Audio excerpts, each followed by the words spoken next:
আসসালামু আলাইকুম। হঠাৎ করে একটি চিঠি রাজনৈতিক মহল থেকে শুরু করে সাধারণ মানুষের মাঝে ব্যাপক আলোচনা সৃষ্টি করেছে, কৌতূহলের সৃষ্টি করেছে। সেটি হচ্ছে সাবেক প্রধানমন্ত্রী শেখ হাসিনার বোন শেখ রেহানার মেয়ে টিউলিপ সিদ্দিকী একটি চিঠি দিয়েছেন প্রধান উপদেষ্টাকে। সেই চিঠিটি আন্তর্জাতিক গণমাধ্যম দ্য গার্ডিয়ানে প্রকাশ হয়েছে। এই চিঠি নিয়ে বেশ কিছু প্রশ্ন উঠতে পারে, আমি প্রশ্নগুলো সম্পর্কে পরে আসছি।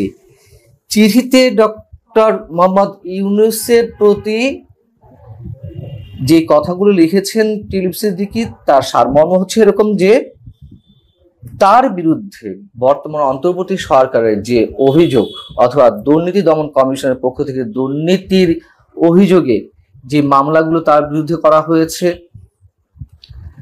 এবং গ্রেপ্তারি পরোয়ানা জারি করা হয়েছে, একটি বৈঠকে বসলে মুখোমুখি হলে তার সম্পর্কে সব ধরনের ভুল বুঝাবুঝির অবসান ঘটতে পারে, এমনটা দাবি করেছেন টিউলিপ সিদ্দিক। দর্শক, আপনারা জানেন যে টিউলিপ সিদ্দিকের বিরুদ্ধে অনেক ধরনের অভিযোগ উত্থাপিত হয়েছে। প্রথম যে অভিযোগটি আসে ডিফেন্স স্কোপ নামে একটি অনলাইন পোর্টাল, সেখানে বাংলাদেশের রূপপুর পারমাণবিক বিদ্যুৎ কেন্দ্রকে কেন্দ্র করে ব্যাপক অঙ্কের টাকা লেনদেনের অভিযোগ আনা হয়েছিল, কিন্তু তার সত্যতা এখনো পর্যন্ত কিছু পাওয়া যায়নি। এমনকি যুক্তরাজ্যে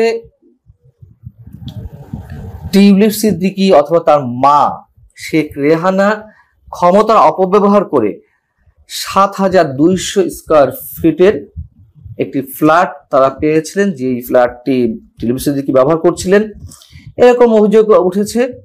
কিন্তু এসব অভিযোগেরও যুক্তরাজ্য সরকার কোনো ধরনের সত্যতা খুঁজে পায়নি। তারপরও ব্যাপক বিতর্কের মুখে তাকে সিটি মিনিস্টারের পদ ছাড়তে হয়। এসব ঘটনা আমরা জানি।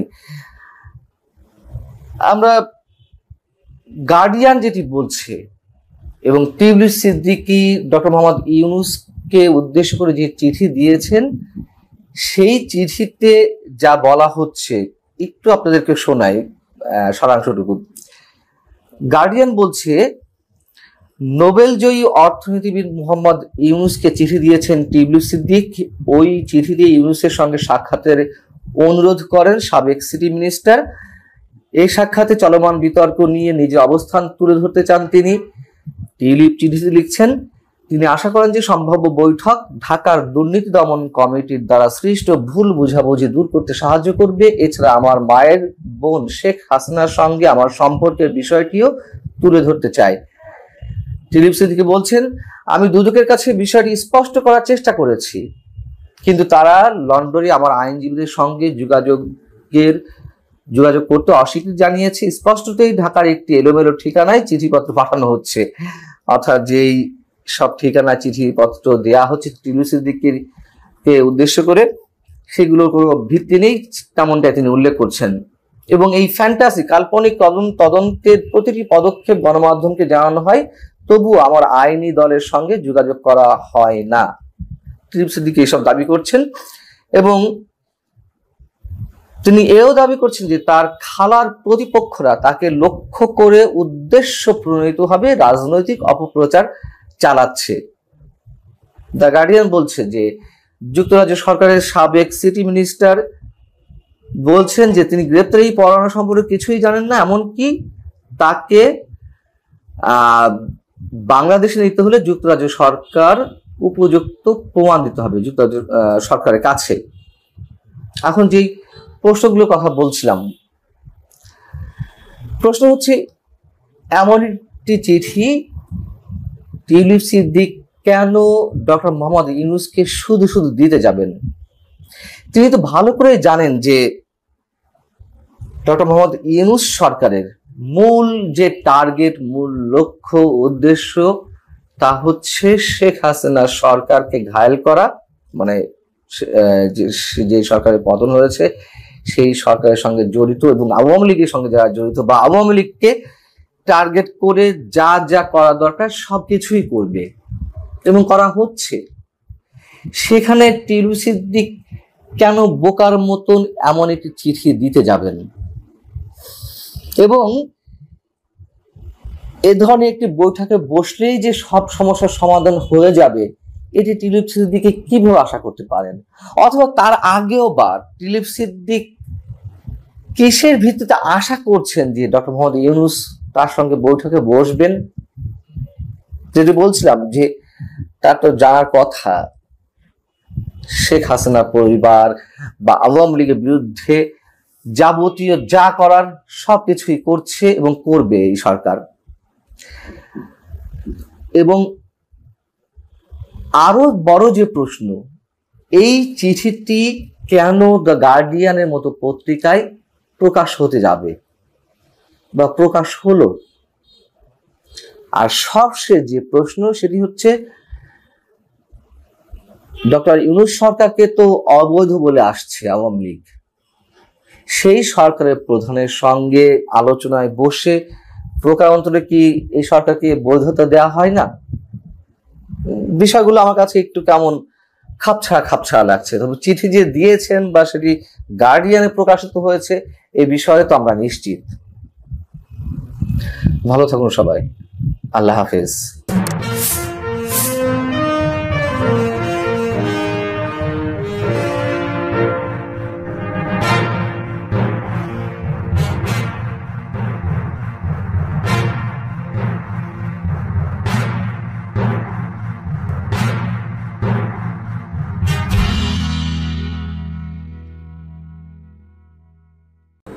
প্রিয় দর্শক, সাজ্জাদ কাদেরের সালাম, আসসালামু আলাইকুম, প্রীতি এবং শুভেচ্ছা জানবেন।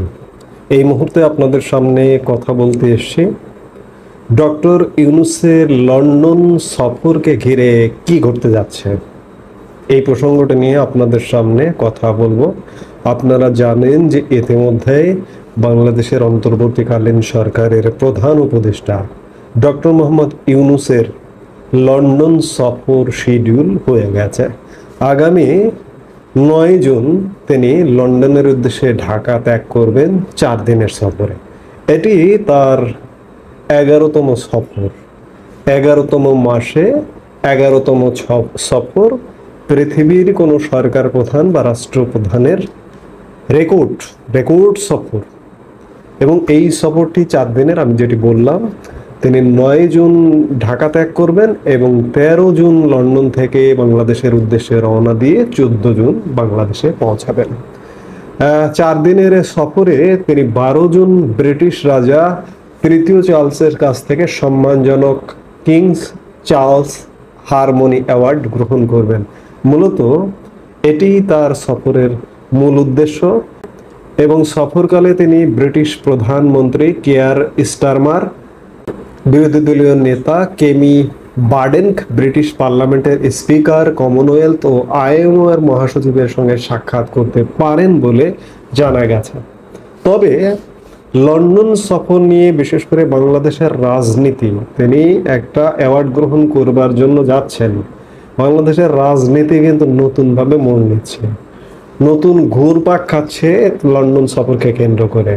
প্রথমত লন্ডন সফরকে কেন্দ্র করে একটি খবর চাউর হচ্ছে যে বাংলাদেশ জাতীয়তাবাদী দল বিএনপির ভারপ্রাপ্ত চেয়ারম্যান দীর্ঘ 17 বছর যাবৎ লন্ডনে নির্বাসিত জীবনযাপন করছেন। সরকারের তরফ থেকে বিএনপির সাথে যোগাযোগ করা হচ্ছে যে তারেক রহমান এবং ডক্টর মোহাম্মদ ইউনূসের একটা বৈঠক অনুষ্ঠান করা যায় কিনা। বিএনপির অবশ্য এ ব্যাপারে শর্ত আছে যে বৈঠক হবে, সেক্ষেত্রে নির্বাচনের রোডম্যাপ ঘোষণা করতে হবে ইত্যাদি বিভিন্ন শর্তের বেড়াজাল আছে।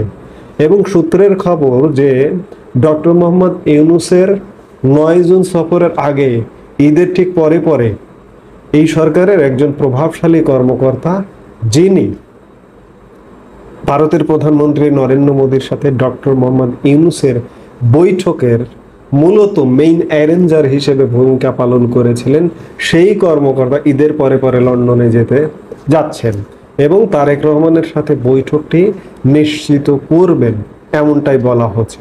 আবার বিএনপি কিন্তু এই কর্মকর্তার উপরে খানিকটা ক্ষুব্ধ। আমি নামটা খোলাসা করেই বলি যে জাতীয় নিরাপত্তা উপদেষ্টা খলিলুর রহমান গত 21 মে তারিখে এক বক্তব্যে নিজের নাগরিকত্ব প্রসঙ্গে প্রশ্ন আসলে তিনি বলেছিলেন যে তারেক রহমানও তো তাহলে বিদেশি নাগরিক।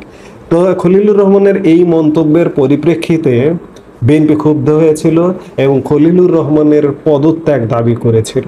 সেই জায়গা থেকে লন্ডনে গিয়ে খলিলুর রহমান বিএনপির সাথে বা তারেক রহমানের সাথে ডক্টর মোহাম্মদ ইউনূসের বৈঠক অ্যারেঞ্জটা কত দূর করতে পারবেন, কিংবা সরকারের তরফ থেকে ডক্টর মোহাম্মদ ইউনূসের তরফ থেকে তারেক রহমানের সাথে বৈঠকটি এখনো পর্যন্ত হবে কিনা সেটি নিশ্চিত নয়। বিএনপির সাথে আপনি যত যাই বলুন না কেন একটা ঝামেলা আছে। ঝামেলাটা এই যে আজকে আওয়ামী লীগ সরকারের পতনের 1 বছর প্রায় হতে চলল। আমরা 11তম মাসে কথা বলছি। জুলাই মাস হবে এই সরকারের বা আওয়ামী লীগ সরকারের পতনের 12তম মাস, এবং এই সরকারের 12তম মাস মানে 1 বছর পূর্ণ হয়ে যাবে জুলাই মাসে। সেই জায়গায় 1 বছর পূর্ণ হতে চলেছে, তারেক রহমান আজও পর্যন্ত দেশে ফিরতে পারছেন না। তারেক রহমানের এই মুহূর্তে কোনো মামলা নেই, সকল মামলা থেকে খালাস হয়ে গেছে। বিএনপির কোনো তৃতীয় বা দ্বিতীয় মধ্যম শ্রেণীর কেন্দ্রীয় নেতাও বলতে পারে না, এমনকি মূল নেতৃত্বও বলতে পারে না যে তারেক রহমান আসলে কবে ফিরবেন।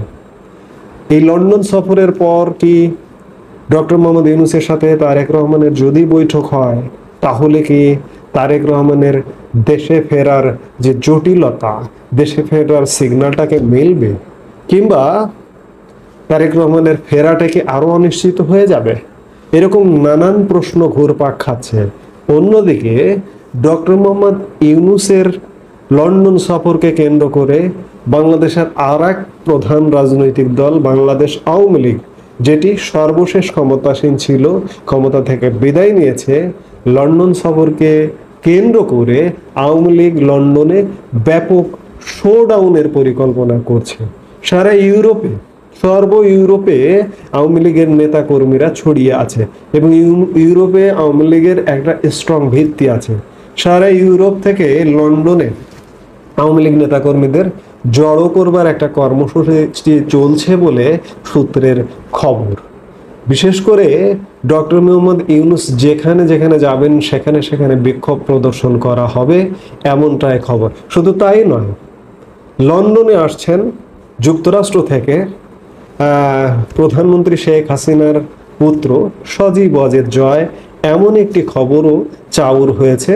লন্ডনে এসে নেতাকর্মীদের উদ্বুদ্ধ করে তিনি এই বিক্ষোভ কর্মসূচিকে সফল করবার একটা প্রচেষ্টা চালাচ্ছেন, এমন খবরও চাউর হচ্ছে।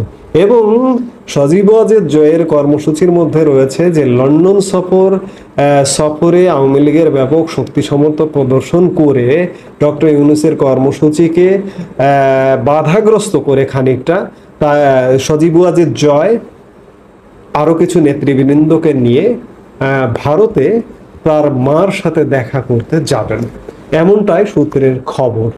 এবং ডক্টর মোহাম্মদ ইউনূসের সফরকে কেন্দ্র করে আওয়ামী লীগের এই কর্মসূচির কারণে ডক্টর মোহাম্মদ ইউনূসের সফরসূচি এখনো পর্যন্ত জনসমক্ষে প্রকাশ করা হচ্ছে না।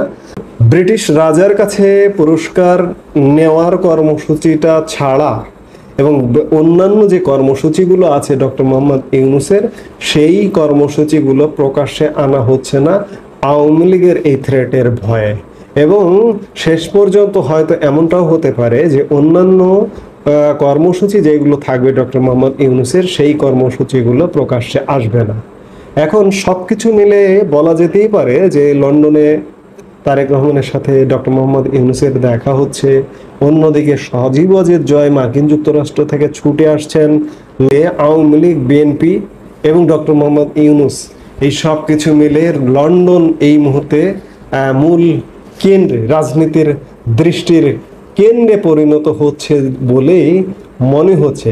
এখন লন্ডনে এর ফলাফল দেখতে হবে যে আওয়ামী লীগ ডক্টর মোহাম্মদ ইউনূসের বিরুদ্ধে ইউনূসের সফরকে কেন্দ্র করে কতটা শক্তি প্রদর্শন করতে পারে, কিংবা তারেক রহমানের সাথে ডক্টর মোহাম্মদ ইউনূসের বৈঠকটা যদি অনুষ্ঠিত হয়, এই বৈঠকের পরে কি ফলাফল আসে বিএনপির রাজনীতিতে, সেগুলো দেখার জন্য আমাদের আরও খানিকটা সময়, আরও কয়েকটা দিন অপেক্ষা করতে হবে।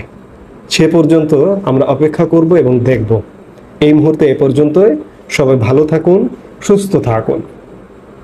আমাদের ভিডিওগুলো নিয়মিত পেতে সাবস্ক্রাইব করুন Sajjad Kadir and the legends YouTube channel এবং লাইক, কমেন্ট, শেয়ার করে সাথে থাকুন।